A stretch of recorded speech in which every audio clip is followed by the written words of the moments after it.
All right, coaches, welcome back. We've been off for a handful of weeks. Kind of was going to just wait till Christmas or winter break to get another episode in, but obviously with the MSHSL pause, I figured it'd be a good time to get 3-4 episodes here before the season starts. We are lucky to have Mankato East head coach Joe Madson with us today. Coach, thanks for joining. Thank you, Brett. It's nice to be here. First thing we always start with is coaching Wikipedia page. So tell us where you're from, where you played, and what led you to Mankato East. Well, actually, I'm from Mankato. I am the welcome back Cotter, I guess, for those of you who are old enough to appreciate some of that. I went to Mankato East, graduated in '84, a long time ago. And then I actually went to school and played basketball at Bethany Junior College at the time for 2 years, and then played at Mankato State, which is now Minnesota State, for Dan McCarroll for a year after that. So that, I've had some, Art Westfall is a background, just a awfully knowledgeable basketball coach. Dan McCarroll, who I still argue might be the most knowledgeable basketball guy I've ever been around. He's forgotten more, as the saying goes, than most people have ever even attempt to know. So awfully good people. Ron Young, another guy that and played for Bob Gorder back in the day, coached under Dave Johnson, and who I owe a lot to as far as understanding how to run high school programs. So been around a lot of good coaches, it just had a good experience. Love basketball, obviously. Still do it. It's something it's a passion of mine, obviously. And then I've been doing it for a lot of years. Was at Wadena Deer Creek, coach actually with some assistant girls up there my first 4 years of teaching. And then I've also been when coming back, I was Dave Johnson's assistant for 7 years, and I've been the head coach for 20 years. My 20th year now at Mankato East, and took 1 year off when my oldest son played. He was over in St. James, and so I had him watching him play his whole junior year, actually. And then I also been the head softball coach for 28 years at Mankato East as well. So it keeps me busy.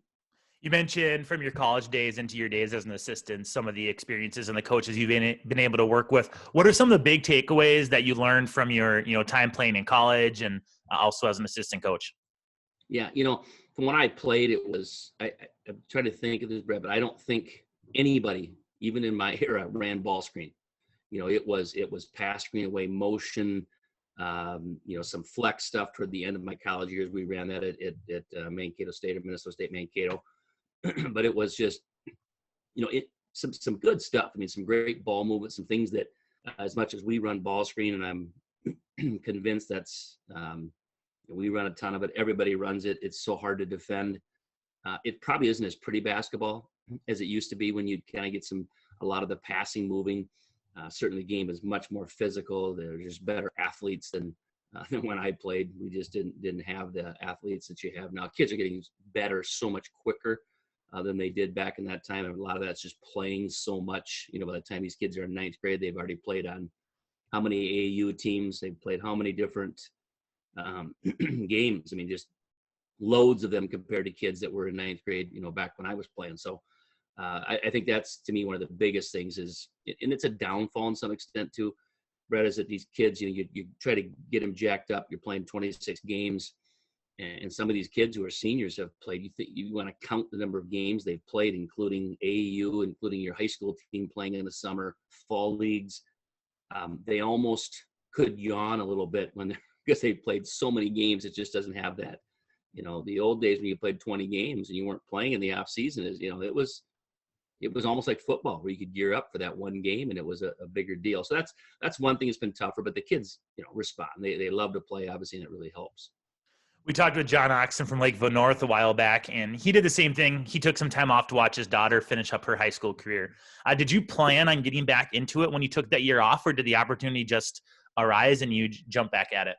No, it was one of those deals where, he'd lived with his mom over in St. James, and I, would do as much as I could. It was just tough. I know when he was a sophomore and played a little bit of varsity over there, I just couldn't get to a lot of games with our own games and scouting. And so I just told our AD, I said, hey, I really wanted to go watch him play. And I said, so I'd like to take a year. We'll see what happens. Maybe it's 2. What do you think of that? And he was very positive, but I said, I do want to get back. I knew I had two other boys coming through the program eventually here and wanted to be a part of that because that's a big deal. I hadn't had a chance to coach my sons. I didn't have a chance to coach Jordan, who was my oldest boy. And I said, I definitely want to do that. And I guess I told him at that time, I don't know how many years I was the head coach at that point. Maybe it was 13, 14, somewhere in that ballpark when I was telling that. Plus I'd been the head softball coach. Right? Maybe it was even 15 years at that point. I think it was. And I said, if somebody else wants to do this or you're afraid that this is going to open up a can of worms that you don't want to say, so just tell the person they have to be the head coach in two different sports for 15 years before they can ask for a sabbatical. And he laughed and said, I think that might be pretty good. I could use it. And he says, no, he was all for it. I took 1 year and I missed it so much. And I realized that, as tough as it was, I kind of just got away. I think I saw our team play twice that year and it was too hard to watch, and so again, I saw, I think all but one of my son's games. One game I couldn't get to, but other than that, I'm glad I did. It was a good experience, but I knew I was coming back. I knew it was not going to be something that was a permanent thing getting away. I hadn't, if I didn't have boys coming and maybe who knows a little bit there, but I still felt the burn. And I think that's something that, we'll see what happens there. I have my youngest son's an 8th grader right now. And, again, just with Jax, my middle son, who just graduated last year, coached their AAU team, not their AAU, I'm sorry, but their travel team basketball, throughout. And that's something that you really get a good bond with those kids, and it's awfully fun. Talk about more coaching your kid at the high school level. I know we ran into each other at Breakdown last, would have been now 2 summers ago, going into the 1920 season. And your kid was a heck of a player. Obviously had a really good career for you. What was it like coaching him and then having that father-son balance? Jax is, he's just a great kid. Obviously, he's my son, I'll say that, but he's a pretty mature kid, very quiet. Not the one thing I always wanted to be is more of a vocal leader and be that guy. That just wasn't something that was in his DNA much. He led by example. He was a very smart, heady player. He just understood the right passes to make. As much as we watched a lot of basketball, obviously he grew up, with me coaching around him. And so, but at the same time, I think he really gets it. He's one of those guys that can watch things that he can dissect pretty well. I think he could be a good coach. I don't know if I'll lead him in saying, do you want to do that someday? But he just does, he gets the game that way. He can see things happening. And as much as he's kind of that laid back, even keel, he could miss 6 shots in a row or make 6 shots in a row, and you couldn't tell in his face what he's done. He can make a game winner, and the other guys have to go over and, push him around the floor, and he'll maybe get a little smirk on his face, and that's about it. But he's very competitive. That would turn up during some games where he eventually would kind of speak up, and all the guys would kind of look at him like, wow, Jax is saying something. And it was kind of fun to see that, because I knew he had that, he has burn in him. He's got that competitiveness to him, but it's not something that just oozes out of him. My younger 8th grade son has more of that it oozes out of him. You can see it a lot different. So it'll be kind of interesting in coaching both those kids. They're very different that way. But no, it's funny when he was a 9th grader and we had him up on our JV varsity. He was playing JV to start the year, and my assistant Tony Ball was a real good friend of mine, obviously, and he was just kind of kept pulling on my shirt sleeve saying, we got to throw Jax out there. We got to get him out there. We're not shooting the ball well. I know he can do some stuff. And I think it was down in Austin, and he came in, a packed place. They had a very good team. And I think he went for basically, I think it was 13 points in the second half down in Austin, in the varsity game. And I think the rest of the guys, kind of looked around going, I think the stage isn't too big for him. He's ready to go. And then we went up to Northfield a couple weeks later. And again, he came off the bench and he ended up, I think he had 23 points, 18 in the second half. And, one of those deals where it was just at that point we said, well, we got to just keep playing him. If he can do that already and there wasn't any question of, is he getting a little favoritism as the coach's kid? And I don't ever want that to be the case. And I want the guys, my son and kids, and that they have to earn it. And I think he probably did even in the Austin game. We still didn't really get him in probably enough. And I think my assistant Tony finally just said, okay, I'm going to take over and run this if you don't, get him out there, because it's pretty obvious what he can do. And I said, no, I get it. And so it's good to have that. I mean, I'd get on him. I get on him at home probably a little more than I even did at, I learned this from a couple of coaches. I actually talked to a number of different guys, Tom Critchley Jr., one of them, Barry Wohler being another one as well, just saying, how did you handle your kids? I did actually call and talk to those guys. I know both of them pretty well. And I know one thing that Tom Jr. said was he regrets that he was as hard as he was on his kid when he was younger. He said, you can gradually get that way. But he said, I was too tough on him when he was in 8th and 9th grade because I just didn't want that to appear that it was favoritism. But he said at the same time, I wouldn't have treated other 8th and 9th graders that same way. And so I did, swallow that a little bit and realize that's probably, and I think I tried to get on him a little more as he got older, and certainly would not, I think I treated him about as much as I did the other kids. I didn't try to treat him a whole lot differently that way. But yeah, it's a different dynamic. It is, we've had a lot of really good teams and a lot of really good kids. I mean, just great kids. And I've enjoyed every year, but there's no doubt it's a little different when you're coaching your kid, and just some of the kind of wins you get through that you get to experience that as a family. And it's pretty fun. We talked quite a bit about your background here and coaching your son and that sort of stuff. I do want to get into now with your program, and you mentioned some team building related stuff that you do. So, with the year that we have, where we're looking at a shortened season that got a little shorter last week here. Hopefully, we add some weeks on the back end, but there's no guarantee that we'll get those 4 weeks back. If it's only 4 weeks. And so I think something that coaches could potentially, push to the side is some of that team building and relationship stuff with, a condensed season and that pressure feeling like we got to get ready to go. We haven't had fall league or open gyms or that sort of thing.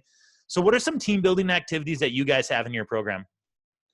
And it's something I'd like to even do more of, some things we've done. And we've done things over the years, whether it's, we've gone bowling as a team. We've gone and played laser tag as a group.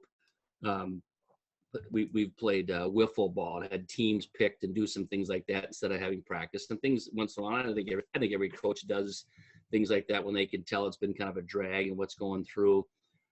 We've been doing team meals. I know a lot of people do team meals. Football especially, they do it because they can do it once a week.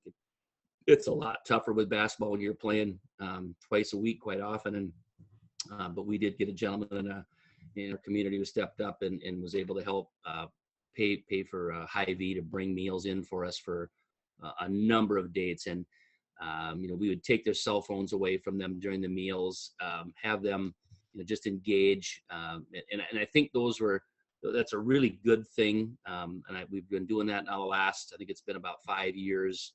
And the guys, you could tell, just look forward to it. We've had some kids too who probably aren't getting great meals at home all the time. And so it was, not that you can guarantee 10, 12 meals is going to change a deal, but it's nice. Give them leftovers, take that kind of thing with it. Is nice to do for them.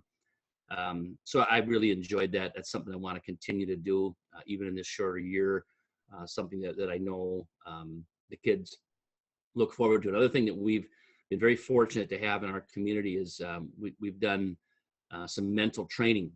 Cinder Kampoff runs a mental training program that she started at Mankato State or Minnesota State Mankato. I keep saying Mankato State, so I don't know why, but Minnesota State Mankato. And she's obviously kind of blown up. She's worked with the Vikings, a lot of college programs. I know Adam Thielen's even made reference to her as far as somebody who really helped him and his progress while he was at Minnesota State Mankato, and has given her some even national attention that way. And I know Cinder pretty well. She was an old neighbor of mine, and she moved further away now. But so we've had, not always her. It's usually some of her younger staff that she'll have that have come, and they get to know our guys. We'll probably, matter of fact, our first meeting will be this next Thursday now. The first time meeting. I'm not even sure who the team of people will be, but there'll usually be 3 or 4 of the mental trainers that will meet with our guys. It'll be a little different. Our softball team did it last spring too, virtually like this. So that's what they're going to have to do, is meet virtually. It'll be a little different. It's not as easy, but they just work on a number of things with them. And I think, I don't know if I was ever skeptical of the mental training, but as an old school guy, you're kind of thinking, hey, you know these things. But it is amazing, I think, to me, some of the things they hit up that you, as a coach, we might think is kind of obvious, and something that Well, don't all kids have that? They don't, and they need to hear it.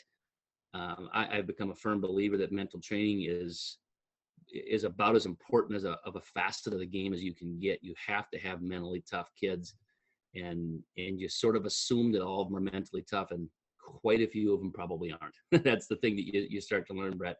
And I think that's been a good thing for our guys. And so it's something that our district has kind of bought into, and so our teams are given a lot of number of times that we can do it. And I know a lot of coaches in our district are taking advantage of it. I think it's a great opportunity for our guys.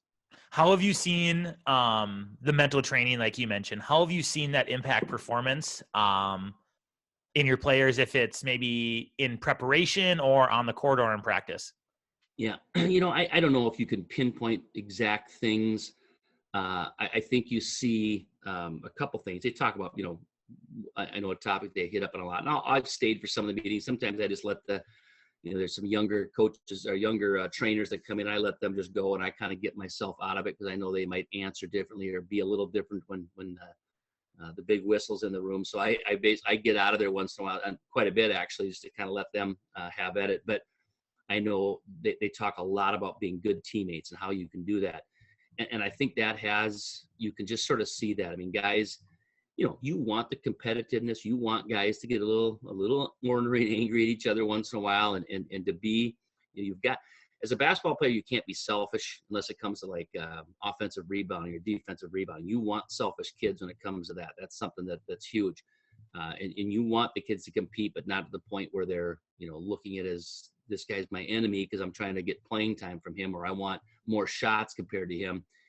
And I think just the way that approach has, again, knock on wood that we'll continue this, but I just think our guys have really bought into their roles on the team, and also that they don't really care about statistics. They don't care about the individual accolades. They want to win. And we've had a number of guys in our program who,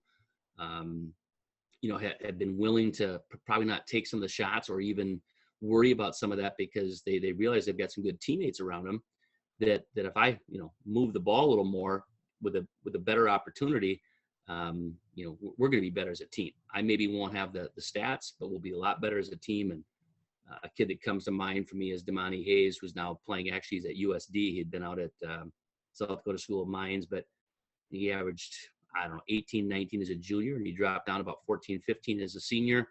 We were really good around him too, and he knew that. He didn't have to take that scoring load, and he was, his assists went up. Our win totals went way up when he was a senior, and he just knew that. I think even a little bit, my son, his scoring went down from his senior year because he knew, hey, we had a couple other good younger kids coming in our program along with some other really good seniors who developed, and he realized I don't have to probably take the shots I did as a junior, and we're going to be better as a team. And those are the kind of things you want your guys to buy into. And I think some of that mental training, that they talk a lot about that, getting rid of bad performances, is a big thing that they do, and how you get that out of your head. And, I think our early loss to De La Salle last year, when we kind of crumbled in the second half. We got away from that sharing the basketball, got away from some of the things that I think we were really good at throughout the whole year. And that was probably a great learning experience. Our guys didn't panic, and then we went on to win 25 straight after that until the last game. But no, you don't always know if you can pinpoint exact things, but certainly I just think the way they approach that is really being good teammates, not letting bad performances affect your next practice, even for that matter. Those are things that are tough for some kids, and I think this really helps. Offensive philosophy. You mentioned how when you were playing, it was more pass and screen away and some flex stuff, and now how it's pretty much everyone is running some sort of ball screen action. Maybe it's not a continuity, but maybe in sets or in something. You're seeing ball screens pretty much across the board, some teams more than others. So talk about your guys' offensive philosophy within your ball screen offense and some of the main. Are you looking more high pick and roll, wing pick and roll? Where are your main actions, and what is your philosophy in your guys' ball screen offense? Yeah, we run the side ball screen. At least we have in years past, probably the most. But we also run the just the high ball screen 2 action.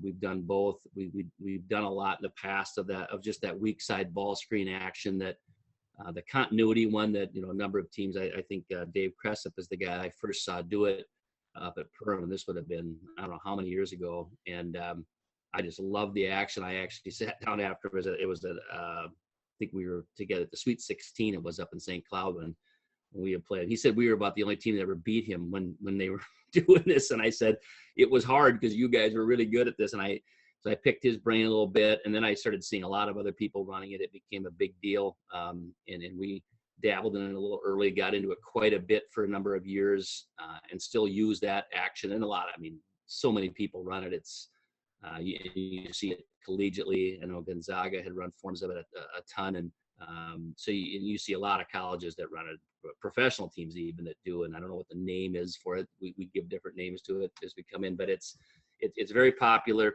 It still is. We've run that, and then some high ball screen stuff that again, a lot of teams run it. Just it's just kind of the dependence of maybe a single guard or two guard kind of offense and how you want to run that. We just like to exploit some mismatches in it if we can. We get depending on if they're going to be playing it by going underneath the ball screen, or they're going to go over the top and hedge it hard. That might dictate a little bit of what we want to do, but we want to get the ball reversed. I think it's tough. The first ball screen, oftentimes teams are ready for that. They can defend that pretty well. But if you get the ball reversed and get side to side with multiple ball screens, it catches up. You get guys lost. They're trailing their guy so much more. They can't get up and hedge it or blitz it or whatever action they want to do to try to stop it. It's a lot harder to do when you've gone through it a couple times. And then I think you can get good shots. Obviously, we've put up points. I don't think we've had to worry about being a shot clock, but I just try to remind our kids we're not playing with a 7-second shot clock either when you're in the half court. We want to get out and run. I think most coaches are that way. We really want to get out and go offensively, and we've had the athletes to do it over the last few years. But at the same time, when you're in the half and defense is set on a dead ball, we want to get the ball reversed. We run probably, and my assistant will say too many at times, but we run probably too many sets. But we probably have about, I'd say 6 to 7 that we'll kind of settle in on in a year. We probably have about 15 to 20 that we've run over the last, I'm guessing 5-6 years. And we'll just see which ones we think with this group might work the best. A lot of times it's action for shooters, but there's also some secondary things off of it. And so we'll use that a lot out of dead balls, out of timeouts, just a number of things that we can do that we can run it. And so we'll run, a fair number of just what I call just set plays, that don't have that continuity with it. And, that those are more quick hit stuff. Things don't go, then we can get back into some of that continuity. We'll even sprinkle in though, just some 5 out or 4 out where I don't think the ball's getting reversed. And I think that just forces you to have to reverse the basketball, because as any coach will tell you, if you get it reversed, good things will happen. It's just incredible how we do a lot of stat stuff, and I probably should do more of the what's our offensive efficiency once it's been reversed 3 times. And I'll bet it's off the charts, and it's just, you got to tell the kids. And when we watch film together, that's one thing that I love when we have a possession like that in the half court, where you say, hey, this is, look at the shot we got here. Even if it didn't go in, look at the shot we got here, because it was reversed 3 times. The defense just isn't going to be as tough. I think you can run with athletes, and that's, somebody, well, that's coaching. I said, no, that's just called, we got a bunch of guys that can get out and play and go. I think where more of the coaching obviously happens is when you're in that half court sets, because those are things that the kids have to understand and know the timing of and be good at. This is more of a professional development question for me, since we're a team that we switch everything. We switch 1 through 5. We'll mix in, if we have a more traditional big, we'll switch 1 through 4 and have the 5 play his guy. But how do you? So this is more for trying to see what other teams do. Yeah. So what do you guys do against switch? Against a team that's switching in your ball screen offense? What we'll do if we like the switch action, how it comes to us. When we get that switch, we'll go 1-4 low a lot. We'll go right to it. If we think the switch is something that we can exploit, we'll go right to that. We'll also then, if we get some switch action, we'll just dribble the guy into the post. If we think that our mismatch is better off being in the post, we'll then dribble right to that. Those are things that when we know teams are switching, we'll say, hey, these are the two things that we're going to do a bunch of. And it might be that so-and-so and so-and-so on our team, if you get these two kids switch to you, we're going to go right to 1-4 low, and we're just going to attack it, try draw fouls, try get to the rim, try get a lot of help. We can penetrate and kick. Or if we think the action is that, we'll back it out. We get the switch we want. We'll send that kid right into the post. We'll go 4 out, 1 in with that guy in the post. Those are the two things that we will do the most of once we realize, Dan McCarroll was the first to really, just a legendary guy as far as when it comes to knowing the game. And I remember I haven't nearly as much, but I used to pick his brain a little bit when I was younger coaching and said, hey, what would you do here? And he says, don't ball screen. And again, I knew he'd say that because he says, all you're going to do is bring another defender. And I could think of a game where we knew a team was going to switch, and we went to that 1-4 low, got the matchup we wanted, to actually hit the game winner with about 3 seconds to go because we just went ISO at the top, and we didn't bring the ball screen up to clog it up, so to speak, or to give him a chance to help. And we wanted this guy taking a shot. That's the other thing, then and he's right about that. If you got that matchup where the guy with the ball is going to get a good look for you, you do that. And so it's one of those things where when they do switch, we think. I think sometimes one of the tougher things you can get good at it, but you got to really prep for it, is when teams will all out blitz it. They just basically come and they want to get the ball out of your hands. And as far as sometimes splitting that is tough to do. The reverse dribble, if they're taking that turn down away real strong, that's hard. We really like to get our kids to attack that big and just try turn the corner hard on them and either draw a foul or get around, where you then kind of have a brief, at least potentially, 4-on-3 kind of opportunity. So, but yeah, there's, when you scout and you try to figure out what other teams are going to do, you try to come up with some different things that you think should help in that situation. Sometimes they work, sometimes they don't.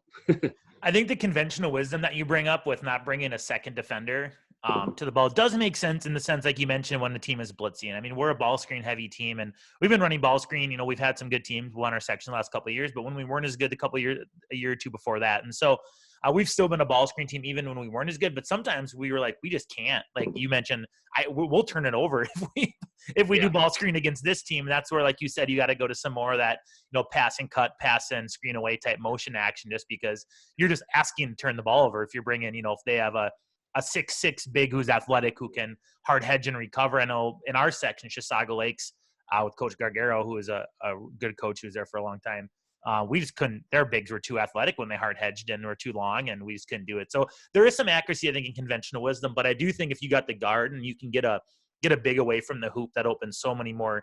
The opportunity cost is definitely worth it, because I think if you can get that rim protector away from the hoop, that opens up so much more in your offense. Yeah, absolutely. Yep. So you talk about wanting to run. Everyone, we hear running, and that's everyone wants to play fast, and we don't have a shot clock and all that. But it's obviously, you're not just going to roll the ball out and say, hey, go up with the court as fast as you can. So talk about what some of your guys' roles are in transition. Do you have a numbered break? Do you just kind of have guys react and fill spots? What is your guys' roles and your philosophy in transition? Well, a couple things. Last year we had, the last 2 years, 3 years, really, we've had, to me, kind of 2 point guards. My son and Joy Chigong were kids that could both play the point, play the two. So we really look to get to one of those two. And even, BJ Omad, who will be a junior for us this year, he could do it at times last year as a sophomore. So we could kind of run with almost 3 point guard. So we were pretty blessed in the sense of, if one of those three got a rebound, they went out, we were out of the races, and we were just filling lanes. We weren't worried about numbered. Let's try find the one guy to get it to, because all three of those guys could start our transition so well. And then we could just, it was jailbreak spacing. And we just talked a ton about spacing. We had the one big who we had run to the block. If he was early, if he was a rebounder, he'd just run to that trail off the, kind of read the guard. If he went right or left, we'd just go to that traditional trail spot with him, and then eventually get to the rim. So that's kind of how we did it. Now it'll be a little different this year. Obviously we got BJ back. We have a young Jalen Hayes. His name is a sophomore who we're going to entrust as being our point guard coming up this year. And so we're going to have two guys that we think could probably start and go as well. We do have some athletes still coming, younger ones, certainly inexperienced, but we'll probably be a little more the traditional. Let's find one of those two guys for sure. When we have a number of other guys who would secure rebounds, turnovers, etc. We do a lot of things as far as with our clock in practice, where times where we'll put time on. You do where you put some time on to get shots within a certain amount of time, but we also do a lot of just some stuff some transition kind of stuff where we'll keep score and see put a time up of 5 minutes, let's say, and we want to see how many shots we can get in a transition period in that time. Sometimes just 5-on-0, and sometimes we'll do it with defense. Sometimes we'll start 5-on-4, bring the guy in to make it 5-on-5 eventually, just so they have that opportunity to get a good look. We preach all the time about, hey, we get a good 3 off paint penetration, for instance, in transition. Let's let it go. We want to take that, but at the same time, we don't want to just come down and shoot for the sake of it. And so I want to go, but at the same time, you got to kind of look at your personnel. And I think this group eventually is going to get there. Maybe we won't be that way to start the year quite as much. But, again, as you alluded to earlier, Brett, it's some of those things are going to be difficult because it could be such a short season. You're saying we can't. I've always prided ourselves on being so much better at the end of the year than we are at the beginning. And I might be in trouble this year if that's what we're going to bank on. I think just to build off of one thing you said I liked is that it's important, I think, to have multiple ball handlers, because it just makes you more diverse offensively. But a lot of times, like I think if your kid's a great example of that, is your best ball handler is probably the kid who's been in the gym a lot, who's probably one of your best shooters. And I think sometimes if you have such a set point guard, you're keeping them in a spot where they could be effective in catch and shoot situations. So being able to have multiple ball handlers, I know not everyone has that, right? There's probably coaches listening who say, I don't even have one ball handler. But if you do have multiple ball handlers, allowing that maybe your primary to be able to space and have some situation where they can catch and shoot, which I'm sure your son had a lot of success having another ball handler with him. Yeah. The past few years allowed for him to have some success. Correct. All right, so let's move to defense here. You mentioned when we were just emailing earlier this week, you're mostly man-to-man. But let's talk about screens. How do you guys defend screens? And we talked about your offensive side on ball screen offense. What are some ways that, or some of the different coverages or teaching points that you have on ball screens? So off ball and on ball screens, how are you guys defending those? Right. I do. And you talk about switching earlier. I'll just start with off the ball, which you don't see nearly as much, but certainly you get some to some extent. We do like to switch. We've had personnel where we've had a lot of, some athletic bigs. A couple of years ago, we had some really, some longer, bigger kids. So we like to switch when we can. I get a little nervous of getting lazy in switching. Guys to start pointing and, you got there and there, they kind of stand still. We talked about that you've got to get as deep as the ball. We even, drill it in practice where they got to actually kind of almost like give each other the 5 just so that we're coming together and not just staying in that switch spot, even when we are switching. So those are some things that we do. But other times, we can't. We had a Jordan Mercer, a really good big guy last year, but we also didn't want to get switched where he had to guard a guard a lot. So we, with ball screen action, we couple things. Hedge and recover is what we preach and go from right away. We want to get that good hard hedge, get the help defense, go over the top. To me, that's the hardest thing to do, but if you can get good at it, it's the way to beat ball screen. You get in that guy's hip pocket. You work on that guy hedging to where he at least is going parallel to the sideline. Obviously, if you can get him going towards half court, you're really doing your job well. If the help is good, he retreats, eyes on the ball, hands high, and he goes off the command of the guard, who, it's a verbal go for us. That when he is in position now that we can go. And obviously you get teams that don't. We have teams that will, in possessions where we don't hedge hard enough, we don't retreat early enough, or we stay too long. The verbal isn't good. But when we're clicking and we're doing it well defensively, and he's really doing a nice job of getting over that screen, we take the turn down away with the guard, obviously on the ball. That's just something that we want to preach that way. And I know some teams love to give that up. I know Wasika was really good at that, where they would force you to go there. They were basically taking that away as far as, hey, we're going to help from that backside enough, and you can get good at that too. So there's, as you know, there's multiple ways of doing it. I do think good guards, that if you're doing that a ton, good guards can shoot that little step back going that way, or can pull it out and get opportunities, and even then enter into the post that rolls after that too. But at the same time, we like that. But we have had, we've had times where we say, hey, we're going to have to go and just blitz this hard. We're going to have to, do this but that's more of personnel of how we'd handle it. But as far as just what we start teaching right away is the hard hedge recover. But again, this year we may have a team where we can switch, where I think our bigs can take and handle a guard defensively. But I also might look at this year running a little more zone too, because I think we also have some length where we could be a decent zone team compared to some other teams we've had. You mentioned, obviously you mentioned potentially going zone this year. We talked about mixing in zone at times, some junk defenses here or there. How much time or how much practice capital do you spend working on zone? And then when are you looking, is this like in a scouting report, you're like, hey, I think we can mix in 1-3-1 against Mankato West? Or is it like at halftime, hey, crap, I think they can't shoot. Let's mix up 2-3 off free throws against Hutchinson or whatever the opponent might be. So how do you guys decide on when to mix in zone? Yeah, a couple things. One, we've had some teams where I think we're kind of built to play some zone, or maybe even just conversely that we weren't built to be a great man-to-man team. And certainly we'll look at opponents coming up saying, I think this team is a team that they're really good in their man stuff. But I don't think they're a great shooting team. I think this is a team we want to get ready for some zone. Even if we start man, we'll prep those 2 days, maybe if you get or whatever, playing some different types of zones, just with the idea that we may have to do this, and it might be something that I think sometimes it's, like I say, sometimes it's your personnel, but I think a lot of times it's just their personnel. And you think, I don't think they like, and Chris Fadis, I know you had on. He's kind of the benchmark. You mentioned Travis Carroll Marshall. We were talking about that before, and he is somebody I would totally respect. And it's a section kind of benchmark you'd look at. But Chris obviously has the philosophy of we're going to play zone because teams don't like their zone man or zone offenses nearly as much as they do their man offenses. They're not as good at it. They don't spend as much time on it.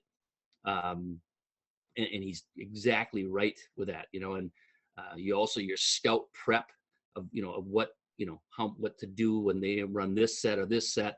You don't have to worry about that because you're just focused on playing that zone. So there's a lot of good things to it. I will say this: if we do go to the shot clock, which I hope, I could see myself becoming a lot more of a zone coach, of doing some different things, or even starting man in a possession and going into a zone once it gets to a certain time in the shot clock. Because I just think teams don't like their zone offenses nearly as well. And if you're able to play some man for a part of a possession and get into a zone look out of it, I think those are things that I think could be really good with the shot clock opportunity. And I totally agree with that. So we've changed that, but we've also done some where we just say, hey, I think of last year when we played JM. This was the first time without one of the hurt boys. It took forever to get out of there. And they had a kid really hurting us in the first half, and we went right to a diamond and one. We hadn't worked on it. We weren't planning on running that at all. To start, against them.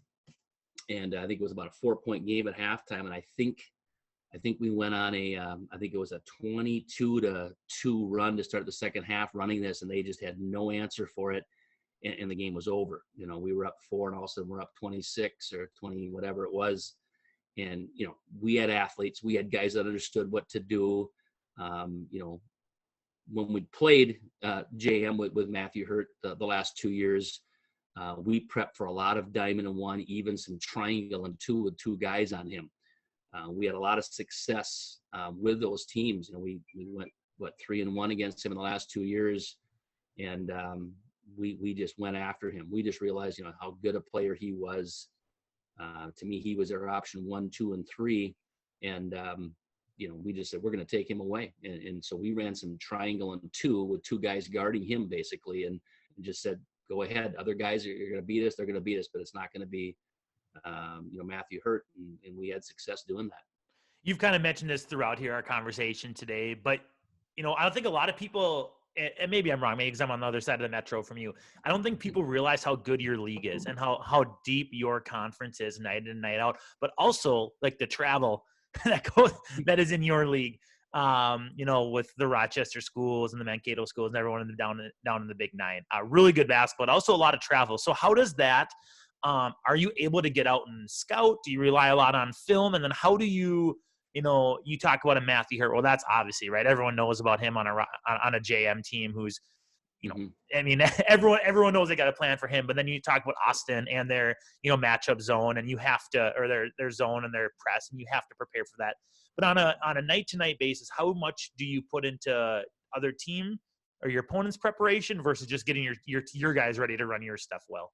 Yeah, no, it's a great question. And, you're right. I mean, Moorhead, and there's some other teams up north that if they think if we're going to hear us complain about travel, they're going to start laughing at us because they have a lot more travel than we do. But you're right. Compared to the metro schools, Winona is the perfect example of, I've never scouted in Winona. Certainly I'll get them when they're on the road in Rochester's or Austin or, wherever.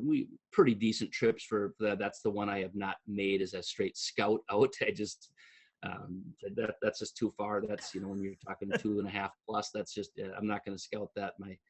My wife thinks I'm crazy as it is. She'd probably have me committed if that were the case. But we've gone with Huddle now, where we exchange as a conference, we exchange all our tape. And so that has changed things drastically. I still like to get out, and I did last year, and I think maybe they won't let us scout this year with the number of people in the gym. I'm sure that's going to be a question, but we have that opportunity to see everybody within our conference now with our Huddle exchange, which is really nice. But and as far as the prep we put in, you're right. I mean, Austin's just a completely different deal. And that's the other thing, Chris is kind of banking on. He says that you kind of can, you can be prepared for certain things from each team, and all of a sudden they're the team that is just way different.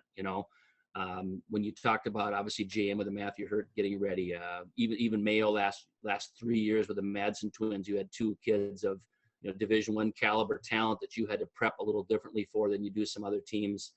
And some things that we would try to do against them. We had a lot of success against Mayo too. We didn't lose them the last 3 years of those guys. And again, basically because we had the personnel to kind of match up a little bit better than a lot of teams could against them. That really helped us. But the bottom line is you do. I mean, there are certain teams, and you go in saying, okay, this is a team that we're certainly better than, so we don't have to do quite as much prepping that way. And the kids, you don't say it that way. You just go into the idea that, hey, we're going to go through X 3 different things that they'll do. I like just to do a lot of, like, if it's a team that's running a lot of back pick, the UCLA cut kind of going through. If they're running, we just do a lot of things defensively in drills and our breakdown that we know will gear up for the kind of things that they're going to do. Even if we might know they have 4 sets. We may not go through all the different sets they're going to do, but their continuity stuff, things that we know they're pretty good at by watching on film or in person, we've done it. We just do a lot of things defensively to get ready for those actions that we can practice. And we just tell the kids, hey, they're really good. They're off the ball screening. They're good. They're going to come tight off of this, that this is what they're going to do on the ball screen action. So we're going to have to, instead of hedge and recover over the top, we're going to go underneath and push up. We'll even make that change because we're not afraid as much of the guy pulling it back and shooting. So now we'll push up on the screener and go underneath, and we'll do those things from time to time as well. And so it depends on, and obviously it's going to be a little different. Had it started when we were supposed to this year, it was interesting because we were going to have, I think, our last 6 weeks, we had 1 game a week. We knew that would probably change with the COVID issues and rescheduling, but you could have prepped more like a football team for those. That would be interesting because rarely do you get that. You get maybe twice a year, 3 times at best, where you're prepping for 1 team in a week. Otherwise, you're always prepping for 2, and that's tough, and especially if you're on the road on a Tuesday. Wednesday is always a shorter day for us in lift. That's where we'd try to do some, but you haven't had time to go through all kinds of tape and different things. So that's where we'll if we know we have somebody coming up that likes certain actions of what they're going to do, we'll do those things defensively Wednesday in practice just to make sure that we're already geared for that. Then we can maybe talk about a set or two that they might run. But I don't like to get too much. We certainly do more of that when it comes to section play. We want to think if Marshall's going to run anything, or Hutch or West, any of the teams we play in section play, if they're going to run something, we don't know it, there's something wrong. So we'll know a lot more of that. Whereas some of the conference teams, maybe we won't have as much dialed in as far as every set that they run, with the idea that we can't quite prep for that. We got to get ourselves ready. It was a quick turnaround, you name it, as far as that goes. What do you think will separate teams this year? Like we talked about, you mentioned your original schedule was going to be short on the back end. What do you think is going to separate teams with, as of right now, I don't know what people are doing and what resources schools have available individually with kids, maybe more than Metro having in-home gyms or that sort of stuff. But without kids having a real normal fall league open gym run before the season, what do you think are going to be some of the tricks that are going to separate the good teams that are going to really separate from them from the rest of the pack this year? No, that's a great question. And you're right. Some guys, whether it's getting into some church somewhere that, not that you get as a team, but I know some kids that can have that. Or if there's, like you say, a couple private gym kind of setups, home gyms, those kinds of things, certainly teams. I would think in our league, which it's going to be just pretty much what it's going to be this year is your conference, that probably don't have a lot of guys that have that opportunity, but I'm sure there are some more than I might know and think. I'm not sure. I think it's the guys that probably stay in the best shape, not that, maybe I think of that because I'm old, not out of shape right now. So it's so hard to get into shape. These kids are young and pretty resilient, but they're going to have to do some things, whether it's just running, doing some in-house workouts, shooting in an outdoor hoop, even if it's cold. Those are the kind of things that we talked to our guys a little bit about, just trying to do some of those things. There is one outdoor court that a gentleman in our community has that it's kind of an outdoor all-purpose court that some guys I know have used that and gone over there to do it. And they've even done that here since our pause has been put on. But yeah, nothing that they can. You're talking just a handful of guys who kind of meet up, is what I'm guessing. But it's we just don't have. We don't have any opportunities that way. And I don't know. It's a great question. I would think everybody's a little bit in the same boat that's in our conference at least. And it's going to be, it'll be sort of interesting too, to see how much time we're going to get to prepare before that first game, depending on when it comes back. I don't foresee the Big 9 starting games until probably mid-January would be my guess. We maybe will start to be able to practice. But I know a number of schools that are already basically not going to be back to regular learning until January 4th, and when I say regular, you're talking hybrid kind of deal, regular. I don't know if we'll ever be back to the full in grouping this school year. But I foresee that it would be mid-January before we're playing games. And yeah, you're right. We might get that extra 4 weeks at the end through March, which would be nice. But again, you're going to have to, and think of this, Brett, and I don't know how much you do this, but we're going to have to have kind of we always have our first day and about 2 days of kind of tryouts, of which we haven't been able to do. We've done it with our ski squad already. We got that in before the pause. But as far as the tryouts go, I mean, you're always talking at least one for sure practice, maybe even a second where you're kind of, working as tryouts go. And so you eliminate for sure one, maybe two, and then all of a sudden it comes awfully quick that you're going to have to be prepped and ready to go. And I don't know. The conditioning is going to be important, and you don't want to just sit and spend all your time running either, but you're going to have to do some things to get these guys so they're ready to get up and down the floor a little bit. And I, like I said, I foresee most teams will be in the same boat. I'd be really worried if we were the ones having to take a pause, everybody else is able to practice. Yeah, that'd be a big concern, but I have a feeling that we're all kind of in the same boat. So you just sort of approach it that way. I think that I don't know if this is good for the equity across the state, but I think that the good teams are going to probably really separate. I think that, like you said, there's a reason kids are, like we talked about, there's a reason kids are talented. They've put time in and they've worked on their game, and they're going to find ways to continue to improve their game. And then you get some of the other programs and there's nothing wrong with this, that have 3 sport athletes that are good kids who are involved in a lot of stuff, but they aren't able to put as much time into one sport. I feel like that could potentially lead to some more separation, and maybe come March, you're not going to see as many upsets, but who knows? I think coaches got to be creative and get innovative and find ways to, keep their kids, focused, if it's maybe through a weekly film session or whatever the case may be. You guys have your mental training stuff. And then when we hit the ground running, make the most out of it. And, I think another thing is keeping kids safe, because I feel like if you get a couple kids that have to get shut down for a couple weeks from a close exposure because they're out at a friend's house or they're on they go out to eat with a group of friends, and that's what's going to really hurt.